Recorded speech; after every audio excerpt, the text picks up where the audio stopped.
cacher la face ce soir. On ne veut pas jouer une mélodie, une mascarade de ressemblance. Soyons réalistes. Et devant Dieu, je le dis, je me mets avec vous. On a changé, mes frères et sœurs. Et vous avez changé. Et dans toutes nos églises, malheureusement, c'est ce qu'il se passe. Beaucoup de changements, beaucoup de légèreté. La négligence. Et la négligence produit beaucoup de dégâts dans le cœur d'un chrétien et d'une chrétienne. Et encore plus dans un cœur d'un serviteur de Dieu. Quand il fait des visites, il y a besoin de ça. Quand la bonne malade, il y a besoin de ça. Oui, mais c'est pas ça. Béni soit Dieu. Et ce soir, j'aimerais, avec la grâce de Dieu, en étant simple, vous démontrer qu'avec Dieu, il y a toujours une solution.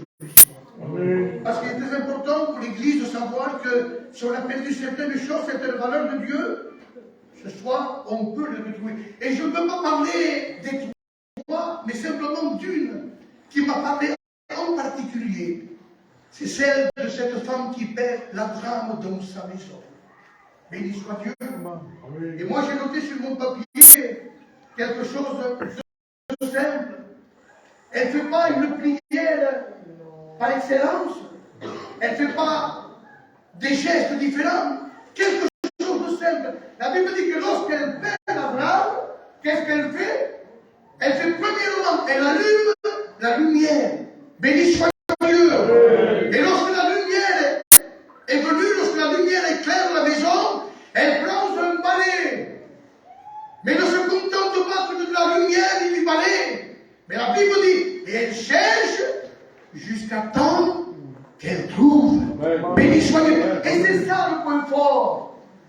Le point fort d'une église, c'est la persévérance, mes frères et sœurs. Que c'est bon la persévérance. Parce qu'on résiste et qu'on tient ferme. Même s'il y a des obstacles, des embûches, des interdits qui viennent s'opposer. Mais qu'il est bon pour le chrétien et le chrétien de ne pas négliger les choses de Dieu, mais de résister et d'être toujours là présent devant la présence de Dieu. Béni soit Dieu. Et remarquez ceci, c'est qu'elle fait tout en étape. Ce n'est pas en désordre qu'elle fait. Elle fait tout en ordre. Parce qu'elle ne peut pas chercher si la lumière n'est pas allumée. Mais sœurs, si la lumière est éteinte, vous pouvez faire le ménage, c'est impossible. Vous ne voyez pas la saleté qu'il y a. Vous ne voyez pas les tâches qu'il y a.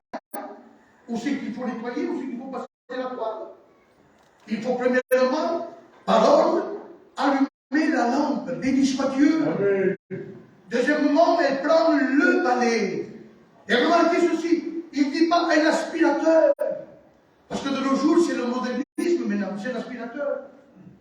Ça, c'est le symbole de la simplicité, de la légèreté, de la facilité.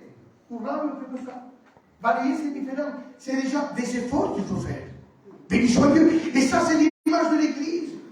L'Église est appelée à avoir une vie d'effort avec Dieu. Les choses de Dieu, on ne les obtient pas comme ça, mes frères et sœurs. Ça, c'est la magie. Ça, c'est des films à la télévision, clac, et ça apparaît, clac, ça disparaît. Tout en désordre, on fait ça et tout est en ordre, tout bien propre, tout bien nettoyé. Ça, c'est le cinéma. La véritable vie chrétienne, c'est une vie d'effort. Béni soit Dieu. Gloire soit rendue à Dieu. Et que de grâce ce soir, que nous puissions avoir le monde en pouvoir selon la parole de Dieu. Béni soit Dieu. Et j'ai une question à poser à l'Église. Et je ne veux pas que vous répondiez à moi ce soir, mais que tu répondes à ton cœur de toi-même. Et la première question, c'est celle-ci. Qu'est-ce que tu as payé? Et ma deuxième question, et où tu l'as payé? Vous savez, c'est facile, lorsqu'on cherche quelque chose, on sait où on l'a perdu, sans savoir l'endroit exact, mais oui, à la case, on cherche à la maison, on va pas aller dans la voiture, on ne va pas aller dehors, parce qu'on dit, on trouve produit dans la case. Je l'ai fait à la maison, c'est la facilité. Et c'est bien de savoir où nous avons perdu certaines choses de Dieu, certaines valeurs de Dieu. Et Peut-être certains, la première question, qu'est-ce que tu as perdu? Peut-être tu as perdu la confiance. Tu n'as plus entièrement confiance en Dieu. Et vous savez, lorsqu'on manque de confiance, vous savez ce que c'est qui s'installe? C'est le doute. Le doute, c'est le symbole du contraire de la confiance. Lorsqu'on a confiance, on ne doute pas. C'est quand on doute qu'on n'a plus confiance en Dieu. Et peut-être certains chrétiens, certaines chrétiennes n'ont plus cette confiance. Et savez-vous que le doute ferme beaucoup de portes, mes frères et sœurs? J'ai noté ceci sur mon papier. Le doute ferme la porte aux promesses. Quelle promesse? La promesse que Jésus nous a faite, je serai avec vous tous les jours de la vie. Béni soit Dieu. Le doute ferme la porte de la victoire. Bien des fois, on est capable de se mettre à genoux, de prier Dieu, mais sans conviction. Je m'excuse, je me vise aucun de mes frères serviteurs de Dieu, puisque moi aussi je suis serviteur de Dieu. Mais souvent, j'ai entendu ces mots lorsqu'on nous appelle pour prier pour le malade. Viens par là. Quand il meurt, là il meurt par là. On prie Seigneur, on sort là, on sort là. C'est tout la passe. On te le fait. Où est la foi? C'est une vérité. On dit, moi, quand on est un training, le sinon le problème, il est cuit. Mais c'est pas ça la foi. Et je le dis parce que je suis passé par là. Et je dis à ma honte. Et comme moi, c'était que me faire penser comme moi.